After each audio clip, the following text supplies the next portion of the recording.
नमस्कार, मैं हूँ सपना। चैत्र नवरात्र में आदि शक्ति माँ दुर्गा की पूजा कैसे करें कि दुखों को हरने वाली दुर्गे सब कष्ट हर लें।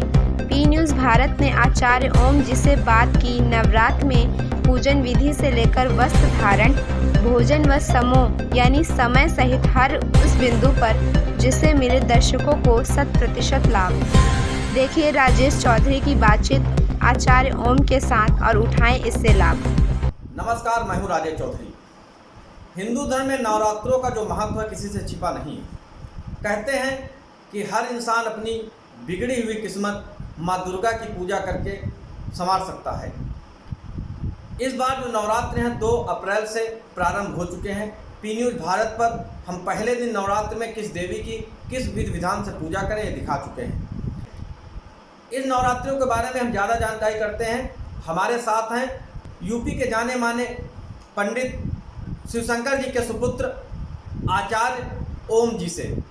आखिर पंडित जी से जानते हैं कि कुल कितने नवरात्र हैं, किस विधि विधान से नवरात्र में किस देवी की पूजा करनी चाहिए और किस विधि से पूजा करने से भक्तों के कष्ट दूर होंगे।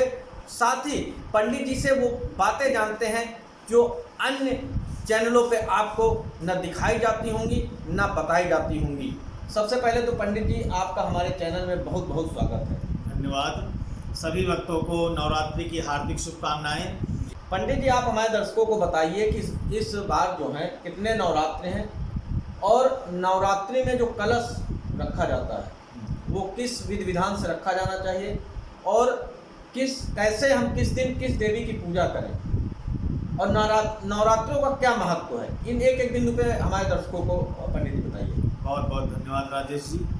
जैसा कि सभी लोग जानते हैं कि नवरात्रि का पर्व चैत्र और ग्वार और ये 2 नवरात्रि माह सार्वजनिक प्रचलित हैं, परंतु वर्ष में 4 बार नवरात्र होते हैं जो 2 गुप्त रूप से होते हैं और 2 प्रत्यक्ष रूप से होते हैं। जैसा कि जिसमें पहला चैत्र और दूसरा ग्वार और तीसरे में जो है आषाढ़ माह में और दूसरा माघ माह में ये गुप्त नवरात्र माने गए हैं। इस वर्ष नया वर्ष जो हम लोगों का चैत्र माह से प्रारंभ होता है, इस वर्ष में नल संवत्सर प्रारंभ हो रहा है। जैसा कि हम सभी आचार्यगण सभी लोग जो है संकल्प आदि में इसका प्रयोग लेते हैं। जैसे कि आपने पूछा कि प्रथम नवरात्र और अन्य नवरात्रों की क्या महिमा है, कब करना चाहिए, कैसे करना चाहिए, तो इसमें तो नवरात्रि 9 दिनों के होते हैं। सर्वप्रथम भगवान राम ने अपनी विजय प्राप्त करने के लिए माता दुर्गा की 9 रात्रि तक पूजन किया था, तभी रावण से युद्ध करके विजयी हुए थे। और सभी लोग नवरात्र में तो सभी लोग मिट्टी के कलश को, तांबे के कलश को, पीतल के कलश को जो शुभ माने गए हैं, इन कलशों का आवर्धन करना चाहिए, कलश स्थापित करना चाहिए। इसमें शाक जरूर बोना चाहिए और माता के इन विधि के द्वारा माँ भगवती का पूजन करना चाहिए।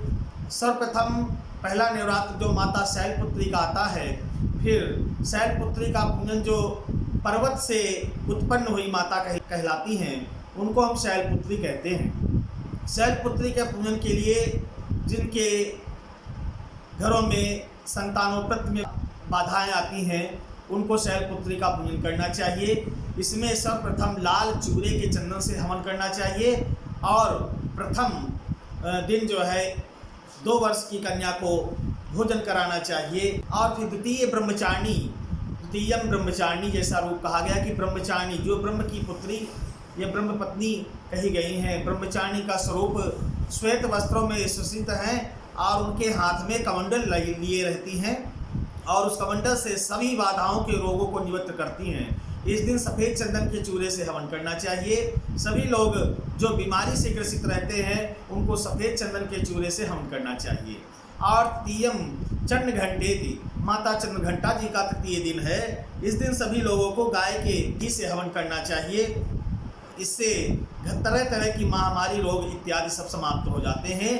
अतः इस दिन जो है 3 कन्याओं को, जो 3 मूर्ति कही जाती हैं, 3 कन्याओं को भोजन कराना चाहिए। तृतीयम चंडे चतुर्थम कूष्मांडिम प्रदम, कूष्मांडा का जो चतुर्थ दिन है उस दिन सभी लोगों को गन्ने के एक से करना चाहिए हवन।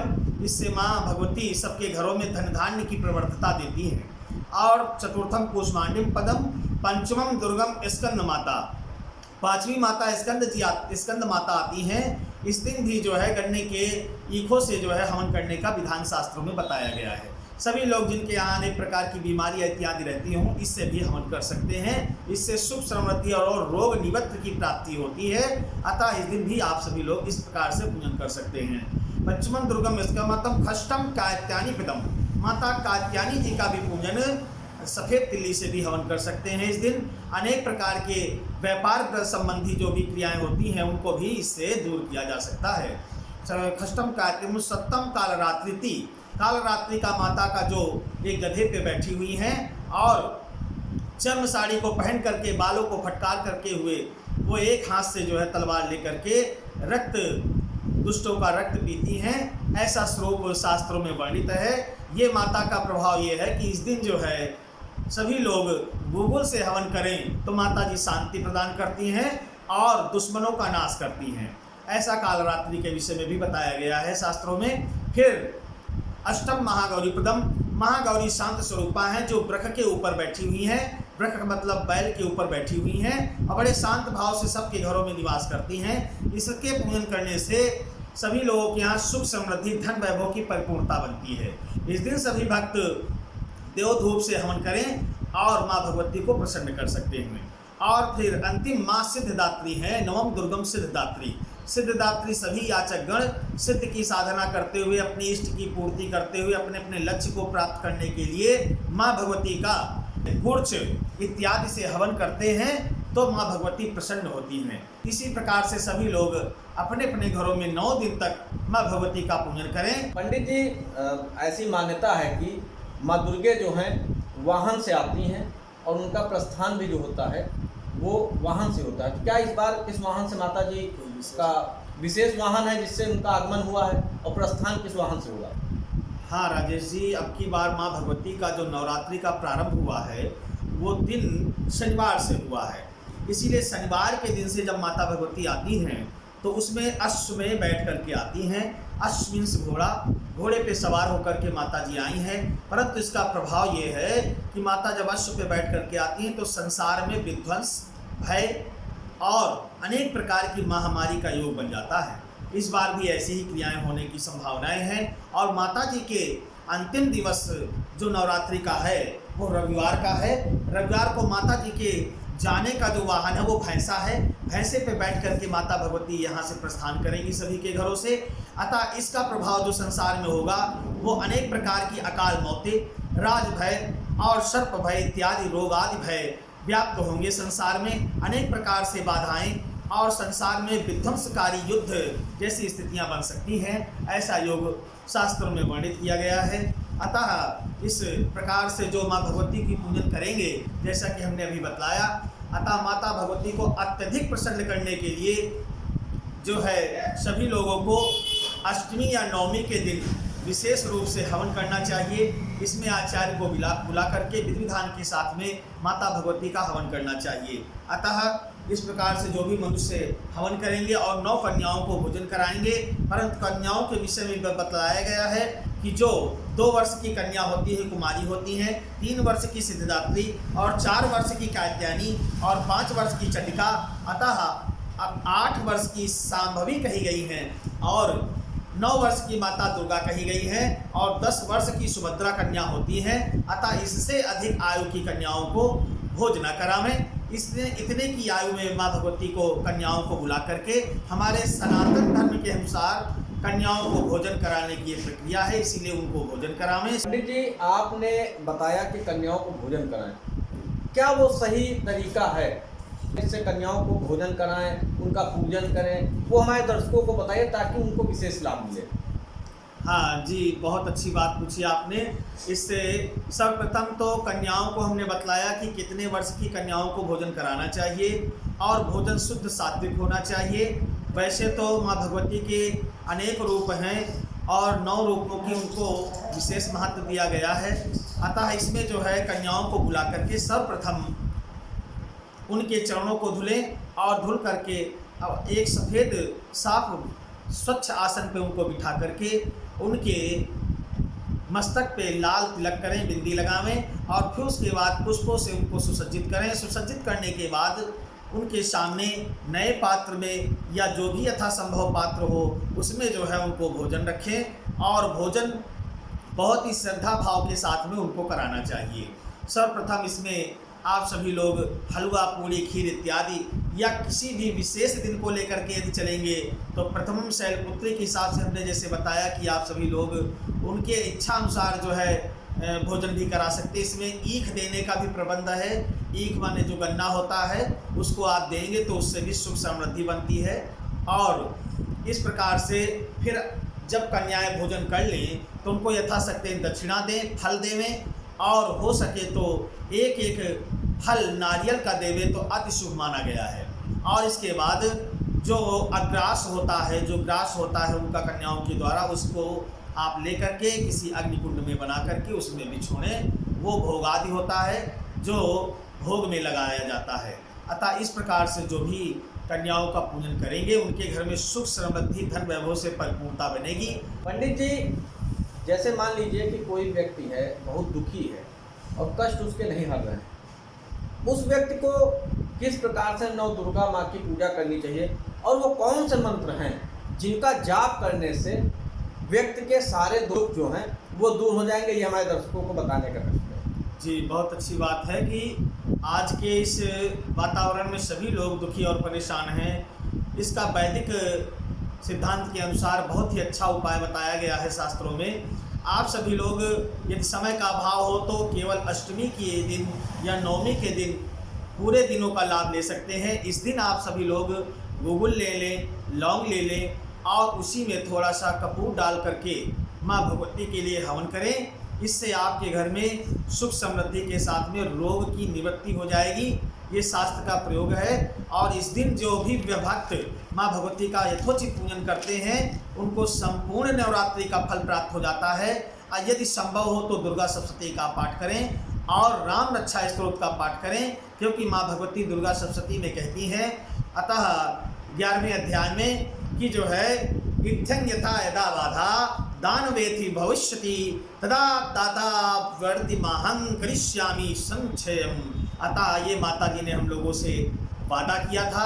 अतः इसके प्रभाव से माँ भगवती को हम इस प्रकार से प्रसन्न कर सकते हैं और सभी लोगों की कामनाएं पूर्ण हो सकती हैं। ये बहुत ही सरल उपाय है, सभी लोग आसानी से अपने अपने घरों में कर सकते हैं। पंडित जी, एक बार फिर जो मंत्र आपने बताया, श्लोक बताया है, एक बार फिर हमारे दर्शकों को बताने का कष्ट करें कि उसको कैसे उच्चारित करें। सभी लोगों के लिए एक सरल सा मंत्र है, दुर्गा सप्तशती में ही आया है, उसको आप प्रयोग कर सकते हैं। सर्वा बाधा विनिर्मुक्तो धन धान्य सुतानुता मनुष्यो मन प्रसादेति भविष्यति ना संशया।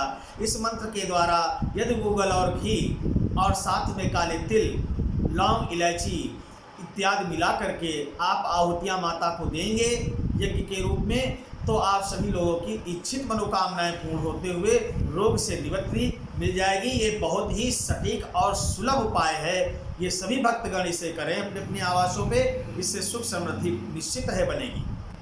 पंडित जी, इस बार कितने नवरात्र हैं? अक्सर ये कहा जा रहा है कि 8 हैं, कोई कह रहा है 9। कितने नवरात्र हैं इस बार?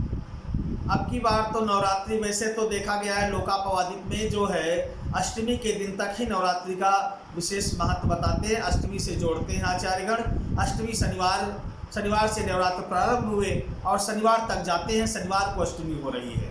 इस कारण से लोगों का कथन है कि 8 दिन के नवरात्र हैं, परंतु सभी जो पूरे नवरात्र रहते हैं उनको 9 दिन के ही नवरात्र रहने चाहिए।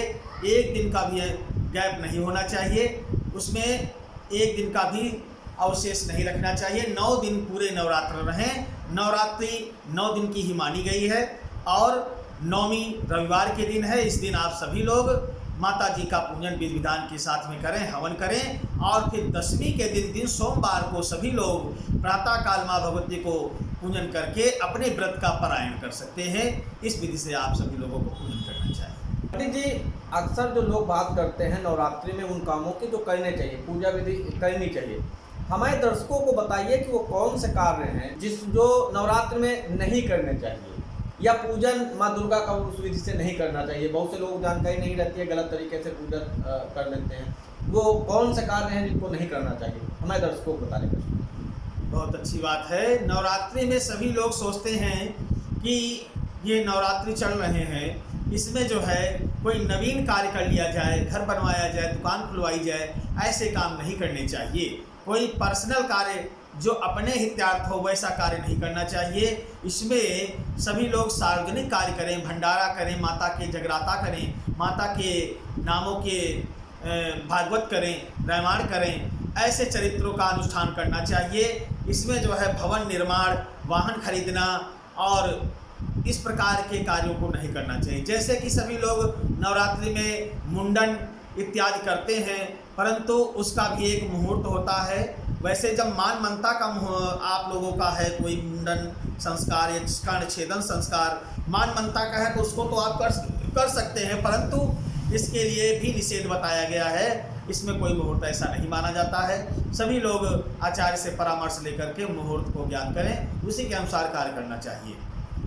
पंडित जी, क्या नवरात्र में वस्त्रों का भी महत्व है कि किस प्रकार के वस्त्र पहनने चाहिए? हाँ, इसका भी विशेष महत्व शास्त्रों में वर्णित किया गया है, जिससे सभी लोग ध्यानपूर्वक सुन सकते हैं कि प्रथमम शैलपुत्री यदि शनिवार के दिन से पड़ रहा है तो इस दिन नीले कलर का वस्त्र धारण करें तो अनेक प्रकार की बीमारियों से निवृत्ति मिल सकती है। और द्वितीयम ब्रह्मचारिणी, यदि ये सोमवार का दिन है तो श्वेत वस्त्र पहन सकते हैं। यदि रविवार का दिन पड़ रहा है तो फिर आप जो है लाल कलर का वस्त्र पहन सकते हैं। इससे विशेष व्यक्ति को लाभ मिल सकता है। यह भोजन और वस्त्रों का बड़ा जीवन में प्रभाव पड़ता है।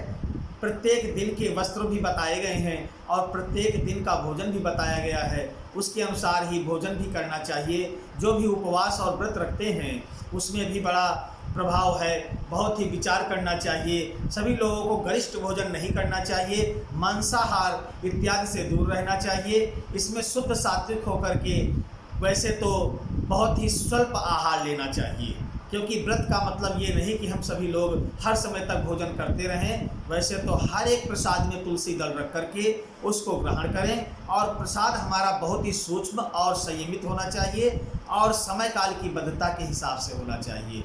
हर समय भोजन नहीं लेना चाहिए व्रत वालों को। और इसमें वैसे तो बहुत ही हल्का आहार लें और बाज़ारों का जो आहार है बहुत ही शुद्ध सटीक होना चाहिए, सात्विक होना चाहिए। इसका विचार करके सभी लोग आहार लें। इस प्रकार से जो कोई व्रत करता है उसका व्रत सफल माना जाता है। नवरात्रियों तक यदि साधक भूमि पर शयन करके या तखत पे लकड़ी के काठ पे बैठ करके पूजन करते हैं और उसी पे शयन करते हैं तो उनकी इच्छित मनोकामनाएं निसंदेह पूर्ण होती हैं। इसमें तनिक भी संदेह नहीं किया जा सकता है। मार्कंडेय पुराण में ऐसा प्राप्त होता है। पंडित जी, अक्सर हम लोग सुनते हैं समूह के बारे में, हमारे दर्शकों को बताइए ये समूह क्या है और इस बार ये कहाँ पे है, मतलब किसके घर में है, ये बताने का हमारे दर्शकों को कष्ट करें। बहुत बहुत अच्छी बात है कि समय, जिसको आम चाल की भाषा में समूह हम सभी लोग कहते हैं, समूह किसके यहाँ है? ये सभी लोग 9 वर्ष में हर वर्ष ये समय समूह बदलता रहता है। अब की बार जो संवत है, अब की बार जो समूह आया है ये है चैत्र माह से प्रारंभ हो रहा है। जो समूह अश्व पे सवार होकर के समय आया है, समूह आया है। अब की बार समूह कुम्हार के घर में पड़ा हुआ है, जिसका प्रभाव ये होगा संसार में कि जल वृष्टि बहुत ही हल्की होनी चाहिए और जल वृष्टि होगी तो खंडवार होगी, अनेक अनेक जगहों पे होगी तो कहीं कहीं सूखा भी पड़ने की स्थिति बन सकती है। इसमें यही प्रभाव होता है। अश्व पे बैठ करके समूह आया है, भय और अकाल मौतों का कारण बन सकता है और इससे आपदाएं, विपदाएं और युद्ध जैसी स्थितियां संसार में व्याप्त रहेंगी। ये समूह का इस बार फल है। वही बार शनि राजा है, समय अनुसार शनि राजा है, इस कारण से जलवृष्टि कम होनी चाहिए और इसके प्रभाव से अनाज खाद्यान्नी भी बहुत सारे रोगों से ग्रसित हो जाएंगे, जिसका प्रभाव जनमानस पे बहुत ही बड़ा प्रभाव पड़ सकता है। अतः सभी लोगों को ऐसी प्रार्थना माँ भगवती से करनी चाहिए कि हम लोग स्वस्थ और मस्त रहें। और इसी कामना के साथ सभी लोगों को हम जय माता का आशीर्वाद प्राप्त करने की आकांक्षा करते हैं। बहुत बहुत धन्यवाद। जय माता। पंडित जी बहुत बहुत धन्यवाद। जय माता।